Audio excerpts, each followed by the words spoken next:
નમસ્તે વિદ્યાર્થી મિત્રો, યોગી એજ્યુકેશન ગુજરાત યુટ્યુબ ચેનલમાં સ્વાગત છે તમારું. સ્ટુડન્ટ્સ, આજે આપણે જોઈશું જ્ઞાન સાધના સ્કોલરશિપ પરીક્ષા જે તારીખ 21/3/2026ના દિને લેવામાં આવશે. તો એ જ્ઞાન સાધનામાં પૂછાનારા મોસ્ટ આઈએમપી એમસીક્યુ. તો ખાસ વિદ્યાર્થી મિત્રો ચેનલ સાથે જોડાયેલા રહેજો. ચેનલને હજી પણ તમે સબસ્ક્રાઇબ નથી કરી, ચેનલને સબસ્ક્રાઇબ કરી દો, વિડીયોને લાઇક પણ કરી દો. ધોરણ 8માં ભણતા જે વિદ્યાર્થીઓ છે એમને વિદ્યાર્થી મિત્રો બે પરીક્ષાઓ આપવાની આવે છે, NMMS અને જ્ઞાન સાધના. તો વિદ્યાર્થી મિત્રો જે NMMS ની પરીક્ષા જે છે તારીખ 20/12/2025ના દિને લેવામાં આવશે અને જે NMMS માં અને જ્ઞાન સાધનામાં જે સેટ અને મેટ જે પૂછાય છે તો એ સેટ અને મેટ માટે વિદ્યાર્થી મિત્રો સંપૂર્ણ તૈયારી જે છે આપણી યુટ્યુબ ચેનલ પર કરવામાં આવશે. તો ખાસ વિદ્યાર્થી મિત્રો ચેનલને સબસ્ક્રાઇબ કરી દો.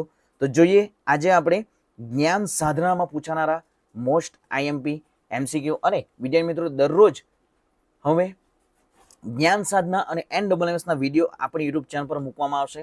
તો ખાસ 2 થી 3 વખત વિદ્યાર્થી મિત્રો વિડીયોને જોઈ લેવું.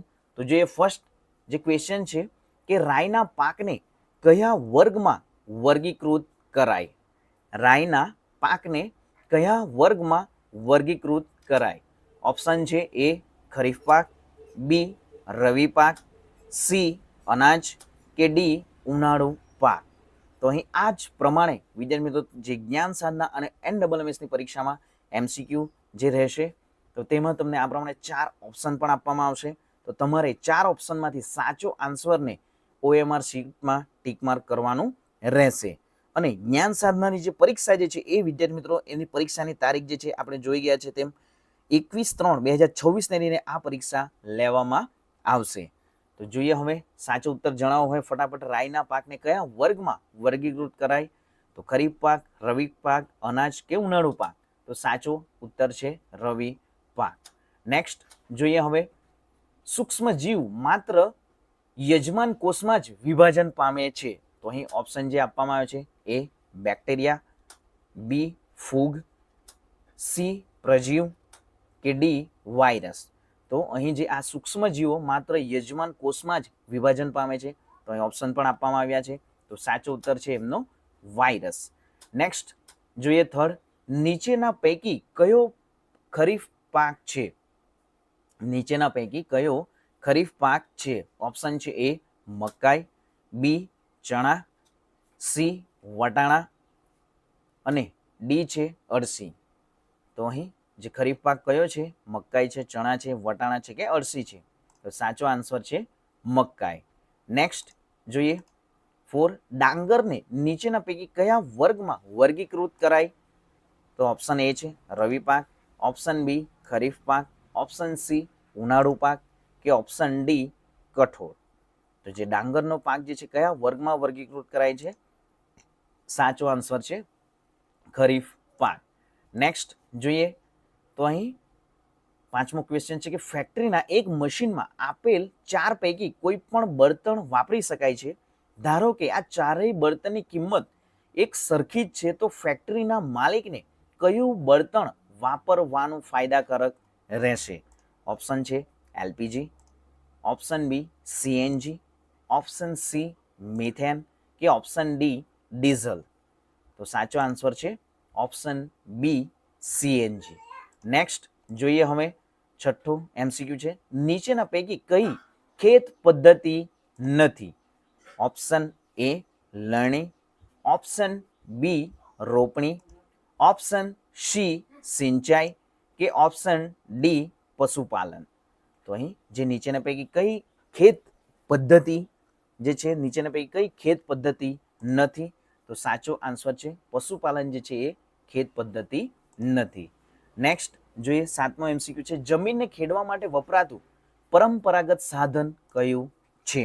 ઓપ્શન છે એ વાવણીઓ, ઓપ્શન બી ઓરણી, ઓપ્શન સી ખુરપી કે ઓપ્શન ડી હળ? તો સાચો આન્સર છે હળ. નેક્સ્ટ જોઈએ 8મો એમસીક્યુ છે ખેતરની જમીનને સમથળ કરવા તથા માટીના ઢેફા ભાંગવા કયું સાધન વપરાય છે? ઓપ્શન એ દાંતી, ઓપ્શન બી હળ, ઓપ્શન સી સમાર કે ઓપ્શન ડી હાર્વેસ્ટર? તો સાચો ઉત્તર છે સી સમાર. નેક્સ્ટ જોઈએ પદાર્થ પર લાગતા દબાણના સંદર્ભમાં શું સાચું છે. પદાર્થ પર લાગતા દબાણના સંદર્ભમાં શું સાચું છે. તો એ જેમ પદાર્થની સપાટી પર લાગતું બળ ઓછું તેમ પદાર્થ પર લાગતું દબાણ વધુ. નેક્સ્ટ જોઈએ જેને પદાર્થની સપાટી પર લાગતું બળ વધુ તેમ પદાર્થ પર લાગતું દબાણ ઓછું. સી જેમ પદાર્થની સપાટી વધુ તેમ તેના પર લાગતું દબાણ ઓછું. ડી જેમ પદાર્થની સપાટી વધુ તેમ તેના પર લાગતું દબાણ ઓછું. તો અહીં જે પદાર્થ પર લાગતા દબાણના સંદર્ભમાં શું સાચું છે તો અહીં એ બી સી અને ડી માંથી સાચો ઉત્તર જે છે એ જેમ પદાર્થની સપાટી પર વધુ જેમ પદાર્થની સપાટી વધુ તેમ તેના પર લાગતું દબાણ ઓછું. જોઈએ આગળ નેક્સ્ટ 10 સીડ ડ્રીલનું કાર્ય શું છે. જે સીડ ડ્રીલ જે છે એમનું કાર્ય શું છે તો ઓપ્શન એ જમીન સમથળ કરવાનું, ઓપ્શન બી જમીન ખેડવાનું, ઓપ્શન સી બીજની વાવણી કરવાનું, ડી ખાતર મિશ્ર કરવાનું. તો સાચો ઉત્તર છે બીજની વાવણી કરવાનું. નેક્સ્ટ જોઈએ હવે 11 કુદરતી ખાતર કેવો પદાર્થ છે. કાર્બનિક પદાર્થ છે, બી અકાર્બનિક છે, સી અસેન્દ્રિય છે કે ડી ખનિજ છે. તો કુદરતી ખાતર એ કેવો પદાર્થ છે. સાચો ઉત્તર છે એ કાર્બનિક. નેક્સ્ટ જોઈએ નીચેનામાંથી કયું કૃત્રિમ ખાતર નથી. તો option A urea, option C super phosphate, option B NPK, option D vermicompost. તો સાચો ઉત્તર છે જે કૃત્રિમ ખાતર નથી તો વર્મી કોમ્પોસ્ટ જે છે એ કૃત્રિમ ખાતર નથી, જ્યારે યુરિયા, સુપર ફોસ્ફેટ, એનપીકે છે એ કૃત્રિમ ખાતરો છે. નેક્સ્ટ જોઈએ હવે 13 સિંચાઈની પરંપરાગત રીત કઈ નથી. તો સિંચાઈની જે પરંપરાગત રીત કઈ નથી. Option A chain pump, option B ઠેકલી, ઓપ્શન સી રેન્ટ કે ઓપ્શન ડી ટપક પદ્ધતિ. તો સિંચાઈની જે પરંપરાગત કઈ પદ્ધતિ નથી તો સાચો ઉત્તર છે ટપક પદ્ધતિ એ પરંપરાગત પદ્ધતિ નથી. ખાસ વિદ્યાર્થી મિત્રો ચેનલને સબસ્ક્રાઇબ નથી કરી, ચેનલને સબસ્ક્રાઇબ કરી દેવી.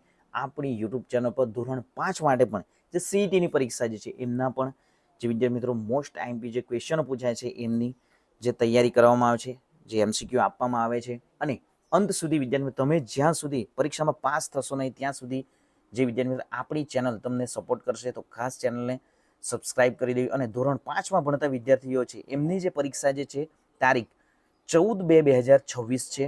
ખાસ વિદ્યાર્થી મિત્રો ધ્યાન રાખવું તમારી જે પરીક્ષા છે NMMSની 20/12 છે. જ્ઞાન સાધનાની જે પરીક્ષા જે છે એ પરીક્ષા જ્ઞાન સાધનાની 21/3/2026ના દિને છે. તો વિદ્યાર્થી મિત્રો આપણી ચેનલ સાથે જોડાયેલા રહેજો. સંપૂર્ણ જે સેટ અને મેટની તૈયારી આપણી યુટ્યુબ ચેનલમાં કરવામાં આવે છે અને સંપૂર્ણ જે વિદ્યાર્થીની તૈયારી જે છે ફ્રીમાં કરવામાં આવે છે.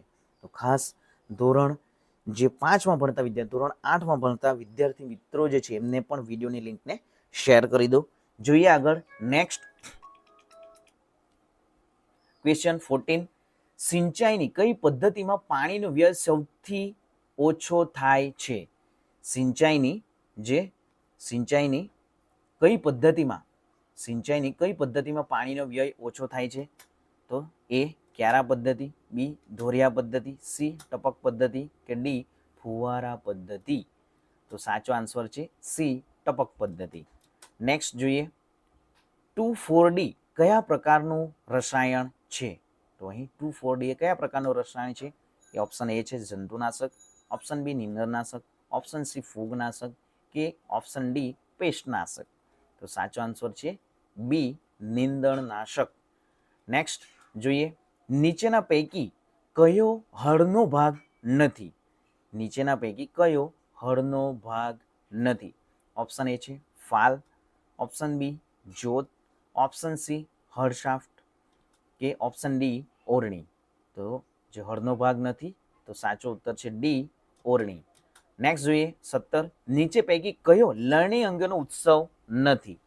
તો લણણી જે અંગેનો ઉત્સવ નથી તો ઓપ્શન એ છે બૈસાખી, બી પોંગલ, સી નાતાલ, ઓપ્શન ડી બિહુ. તો અહીં નીચે પૈકી કયો લણણી અંગેનો ઉત્સવ નથી.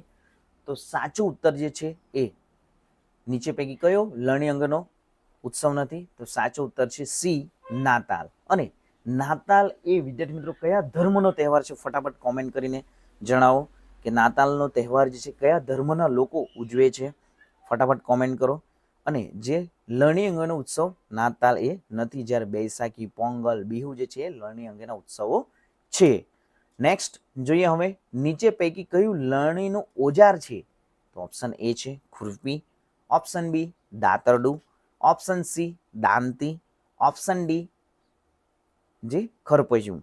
તો સાચો ઉત્તર શું છે અહીં? નીચે પૈકી કયું લણણીનું ઓજાર છે? તો સાચો ઉત્તર છે બી દાતરડું. નેક્સ્ટ જોઈએ હવે, નીચેના પૈકી કયું વિધાન સાચું નથી? તો એ ઓપ્શન છે છાણિયું ખાતર કુદરતી ખાતર છે, ઓપ્શન બી યુરિયા કૃત્રિમ ખાતર છે, ઓપ્શન સી જે છે સિમ્બિકુંડની વનસ્પતિના મૂળ ગંડિકાઓમાં રાઇઝોબિયમ બેક્ટેરિયા હોય છે, અને ડી ઓપ્શન છે હાર્વેસ્ટર એ જમીન ખેડવા માટેનું યાંત્રિક ઓજાર છે. તો અહીં નીચે પૈકી કયું વિધાન સાચું નથી? તો સાચો ઉત્તર શું છે? હાર્વેસ્ટર એ જમીન ખેડવા માટેનું યાંત્રિક ઓજાર છે. આ વિધાન સાચું નથી. જ્યારે છાણિયું ખાતર કુદરતી ખાતર છે, સાચું વિધાન છે. યુરિયા કૃત્રિમ ખાતર છે, સાચું વિધાન છે. સિમ્બિકુંડની વનસ્પતિના મૂળ ગંડિકાઓમાં રાઇઝોબિયમ બેક્ટેરિયા હોય છે, એ સાચા વિધાનો છે. નેક્સ્ટ જોઈએ 20. નીચેના પૈકી કઈ જોડ સાચી નથી? લણણી ખુરપી, બી ખેડ હળ, સી કૃત્રિમ ખાતર એનપીકે, ડી સિંચાઈ રેન. તો જે જોડણી સાચી નથી એ શું છે? લણણી ખુરપી. બાકીના બી, સી અને ડી એ સાચી જોડ છે. તો વિદ્યાર્થી મિત્રો ખાસ ચેનલને તમે હજી સુધી સબસ્ક્રાઇબ નથી કરી, ચેનલને સબસ્ક્રાઇબ કરી દો. અને હવે વિદ્યાર્થી મિત્રો એવરી ડે જે વિદ્યાર્થીઓ લાઈવ પણ આપણે આવીશું, તો ખાસ લાઈવમાં વિદ્યાર્થી મિત્રો જોડાવું. અને વિદ્યાર્થી મિત્રો જે ઓફલાઈન વિડીયો પણ જે રહેશે, જે તમને વિદ્યાર્થી મિત્રો જે વિડીયો જે રેગ્યુલર વિડીયો તો મળશે જ, પણ લાઈવ પણ આપણે આવીશું જ વિદ્યાર્થી મિત્રો. તો ખાસ ચેનલ સાથે જોડાયેલા રહેજો. તમે કોઈ પણ ક્વેશ્ચન હોય કોમેન્ટ પણ કરી શકો. અને ખાસ વિદ્યાર્થી જ્ઞાન સાધના અને NSSમાં જે સ્કોલરશીપો આપવામાં આવે છે, તો એ સ્કોલરશીપ મેળવવા માટે વિદ્યાર્થી તમારે જે સખત મહેનત કરવાની છે એ આપણી યુટ્યુબ ચેનલ પરથી તમને કરાવવામાં પણ આવશે. તો ખાસ વિદ્યાર્થી ચેનલ સાથે જોડાયેલા રહેવું. અને અંત સુધી વિદ્યાર્થી મિત્રો તમે જ્યાં સુધી પરીક્ષા ફિનિશ થશે તે પછી પણ જે પ્રોસેસ શું હોય છે, પરીક્ષામાં મેરિટમાં આવ્યા પછીની શું પ્રોસેસ છે, એ તમામ જે પ્રક્રિયા જે છે એ પણ તમને સંપૂર્ણ જણાવવામાં આવશે. અને ખાસ વિદ્યાર્થીઓ કોમેન્ટ કરી દો. અને ટેલિગ્રામ સાથે પણ જોડાયેલા રહેવું વિદ્યાર્થી મિત્રો. તમને જે પણ વિદ્યાર્થી મિત્રો પીડીએફ હશે એ ટેલિગ્રામમાં તમને સંપૂર્ણ ફ્રીમાં મળી જશે. તો ખાસ ચેનલ સાથે જોડાયેલા રહો. મળીશું હવે નેક્સ્ટ વિડીયોમાં નવી જ્ઞાન નવી માહિતી સાથે. જય હિન્દ વિદ્યાર્થી મિત્રો, વંદે માતરમ.